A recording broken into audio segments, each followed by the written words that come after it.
Pemirsa, ratusan makam di TPU Malaka 1, Pondok Kopi, dan TPU Pondok Kelapa, Jakarta Timur terendam banjir. Banjir juga menggenangi jalan dan aktivitas warga pun ikut terganggu. Pemakaman umum dilanda banjir saat hujan deras yang mengguyur Jakarta sejak Rabu malam. Di TPU Malaka 1 dan TPU Pondok Kelapa, Durensawit, Jakarta Timur, ratusan makam terendam banjir. Ketinggian banjir mencapai 40 cm. Sebagian makam hanya terlihat batu nisannya saja.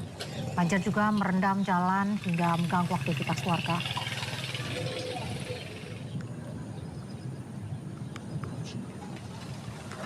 Gubernur DKI Jakarta Pramono Anung memutuskan untuk memperpanjang pembelajaran jarak jauh dan work from home hingga 1 Februari 2026 mendatang.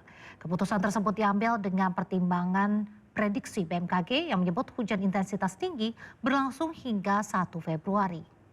Untuk periode ini, dari hasil BMKG, kemungkinan besar bahwa curah hujan itu masih tinggi sampai dengan tanggal 1 Februari. Maka dengan demikian, saya sudah memutuskan untuk PJJ maupun orang mau work from home itu sampai dengan 1 Februari. Dan kemudian, yang juga penting adalah karena curah hujannya ini masih panjang dan juga harus dilakukan OMC, saya sudah memberikan persetujuan kalau diperlukan untuk OMC.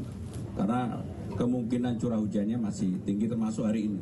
Dan mohon maaf, hari ini dari tadi pagi jam 5 sebenarnya udah kita lakukan. Kalau enggak ini pasti curah hujannya lebih tinggi dari yang lain.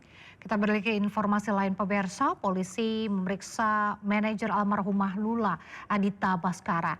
Pemeriksaan dilakukan di Polres Metro Jakarta Selatan dalam penyelidikan tewasnya Lula Lava. Doain, sudah ngedukung segala macam. Datang tanpa ditemani rekan ataupun pengacara, manajer Lula Lava, Adita Baskara, Rabu siang menjalani pemeriksaan penyidik Polres Metro Jakarta Selatan. Pemeriksaan ini merupakan yang pertama bagi Adita karena sebelumnya atau pada Senin lalu, Adita hanya untuk mendampingi asisten Lula Lava. Adita pun meminta doa yang terbaik untuk almarhumah Lula Lava. Sebelumnya polisi telah memeriksa sejumlah saksi termasuk kekasih selebgram Lula Lava, Reza Arab. Sudah doain, sudah ngedukung segala macam. Yang penting jangan putus doa buat almarhum ya. Kita doanya yang terbaik pokoknya. Yang terbaik aja. Berarti hari ini Boleh nih saya mau wudhu dulu. berarti ini melengkapi pemeriksaan kemarin ya, Kak? Enggak, kemarin tuh saya cuma menemani aja.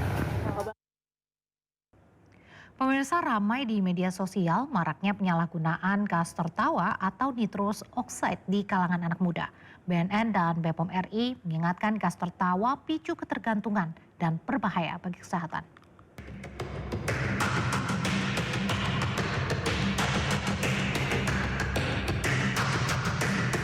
Media sosial akhir-akhir ini ramai dengan pembahasan gas tertawa atau nitrous oxide N2O.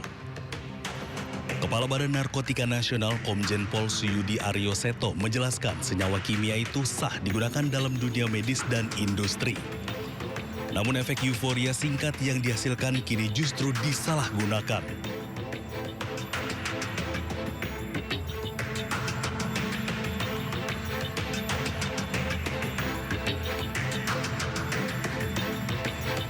Suyudi ungkap hingga awal tahun 2026 nitrous oxide atau gas tertawa belum diklasifikasikan sebagai narkotika atau psikotropika dalam Undang-Undang Nomor 35 Tahun 2009 maupun daftar terbaru Perkemenkes Nomor 7 Tahun 2025.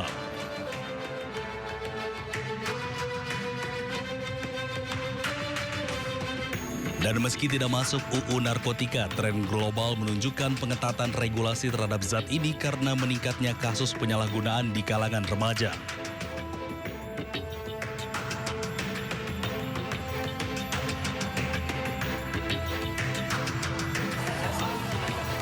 Sementara itu, Kepala Badan POM RI Taruna Ikrar mengungkap penyalahgunaan nitrous oxide bisa menyebabkan ketergantungan hingga terganggunya suplai oksigen dalam tubuh. Menurut Ikrar, saat nitrous oxide masuk ke dalam tubuh, kadar oksigen bisa menurun dan memicu kondisi iskemia atau kekurangan oksigen pada jaringan. Sehingga timbul rasa sakit atau nyeri yang bisa berujung kematian. Whipping itu kan kandungannya adalah nitrate oxide, N2O. N2O ini memberikan efek bisa rileks dan seterusnya. Tapi dampaknya dalam fase kualitas dan kapasitas tertentu dalam sistem darah kita, dia menimbulkan ketergantungan. Terkait hal tersebut, rencananya BPOM akan memperkuat pengawasan dengan menggandeng berbagai pihak seperti BNN, kepolisian, serta Kementerian Kesehatan. Dari Jakarta, Tim Liputan iNews melaporkan. Kita ke informasi selanjutnya pemirsa, Menko Kumham dan IMIPAS Yusril Iza Mahendra menyebut aparat yang menuduh penjual es gabus menggunakan bahan spons bisa dijatuhi sanksi etik hingga proses hukum. Sementara itu kedua aparat yang terlibat telah meminta maaf kepada penjual es gabus.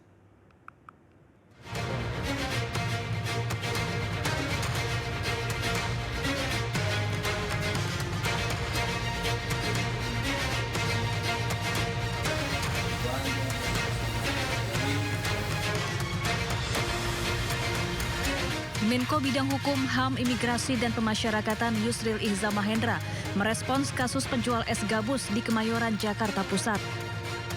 Yusril menegaskan aparat bisa dijatuhi sanksi etik hingga proses hukum jika terbukti bersalah dalam menjalankan tugasnya.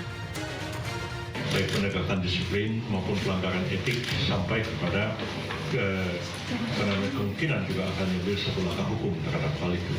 Jadi masyarakat tidak perlu khawatir ya. Anggota kepolisian bisa saja melakukan kesalahan dalam melaksanakan tugas, dan kalau mereka melakukan kesalahan tentu akan diambil satu tindakan, baik itu tindakan disiplin, tindakan etik, maupun juga tindakan sesuai dengan peraturan hukum yang berlaku. Sebelumnya, anggota Polri Aibtu Ikhwan Mulyadi dan anggota TNI AD Serda Heri Purnomo meminta maaf kepada penjual es gabus, Sudrajat, dan masyarakat. Keduanya mengaku bersalah karena telah menuduh Sudrajat menjual es gabus dengan bahan spons. Bahkan, Aibtu Ikhwan diperiksa Bitpropam Polda Metro Jaya untuk mendalami adanya dugaan pelanggaran etik. Kami datang ke sini untuk meminta maaf kepada Pak Sudrajat dan keluarga. Kami juga tadi sudah ketemu Pak Lurah, RW juga kami sudah ketemu. Harapan kami ini tidak menjadi permasalahan yang melebar kemana-mana. Ini murni kesalahpahaman. Kami sudah juga melakukan evaluasi ke dalam. Kami sudah datang dengan niat yang tulus, ikhlas untuk meminta maaf kepada yang bersangkutan. Sebelumnya, video dua aparat TNI dan Polri sedang menginterogasi penjual es gabus viral di media sosial. Tanpa hasil pemeriksaan di laboratorium, keduanya menuding es gabus yang dijual mengandung bahan berbahaya dan tak layak konsumsi. Tim Liputan iNews melaporkan.